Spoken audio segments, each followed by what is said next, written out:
Mbulubinaka, namaste and good morning to you all.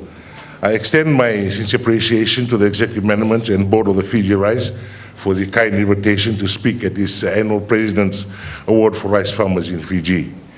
Today, we recognize outstanding achievements of our nation's rice producers. The awards presented will include the following categories: the overall best farmer, best female farmer, best youth farmer, best Itauke farmer, and recognition for lifetime contribution.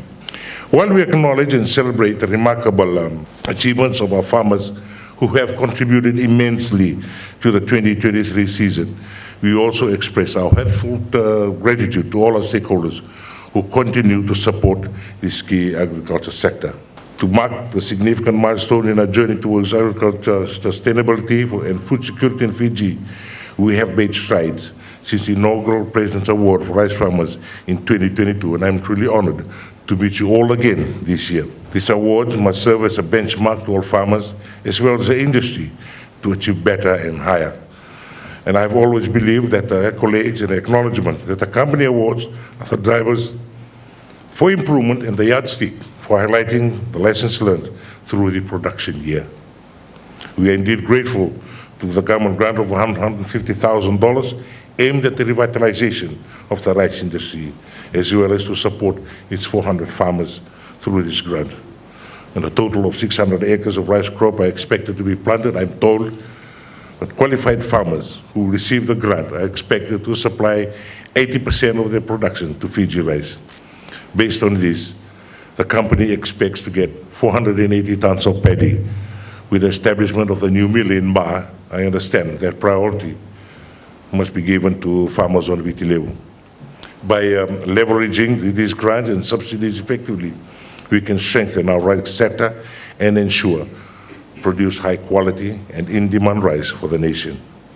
You are all well aware that the Northern Division accounts for 75% of rice producers in our nation, with the remaining producers from the Western and Central Divisions. Our current rice production has been 8,000 tons, or 20% self-sufficiency, while the current average yield of rice in Fiji is 2.5 tons per hectare. Although we have farmed this off-season alternative crop for decades, rice import stands close to an approximately of 51 million or 60 million. Indeed, our rice industry has potential for further growth. I echo the sentiments of the Minister of Agriculture, the Honorable Wiliame, that there is much to gain in training our rice farmers and extension workers in current technological advancement in the area. Outside its core business, I applaud and motivate farmers and the industry to produce value-added products such as brown rice, rice flour, as well as rice pollard and husk as byproducts. Research and development is one way.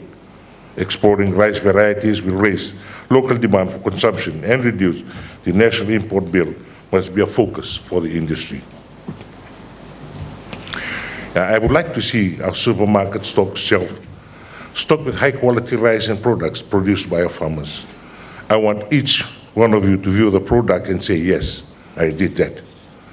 Milling, land use efficiency, training, with the ultimate focus on raising production lines. Food security and self-sufficiency is the best way forward. I applaud the utility of land rice and farming in Riketi, Labasa, Rewa, Nahua, and parts of the Western Division, with new areas outlined in Sabsabu and Tailevu. I am pleased also that sugarcane farmers in the cane belt areas are being urged to plant rice, at least 1 acre of rice, apart from the traditional crop. To our award recipients, I congratulate you for your achievements.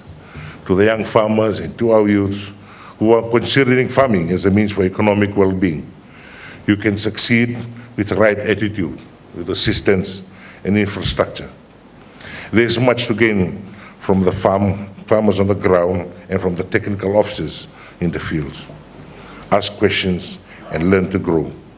May you enjoy this celebration of rice, to take it to another level.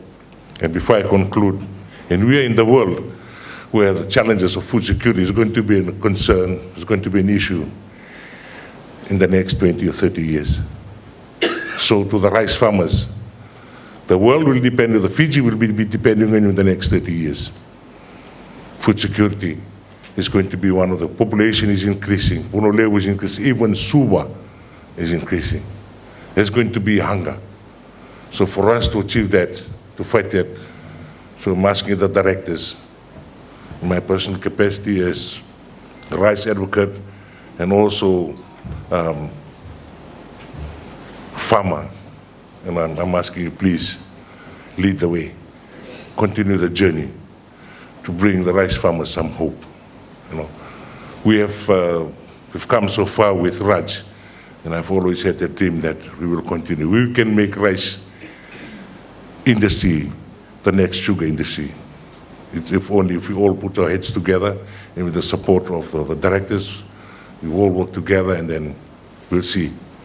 Let's throw the challenge to the Fiji Sugar Corporation that let's make Fiji rice the next commodity. With those few words, I congratulate everybody and I thank you, Raj, the board directors, Your Excellency, the First Secretary, the CEO, and the team from Fiji Rice. You know, it's always an honor and a privilege to be part of the Fiji rice industry.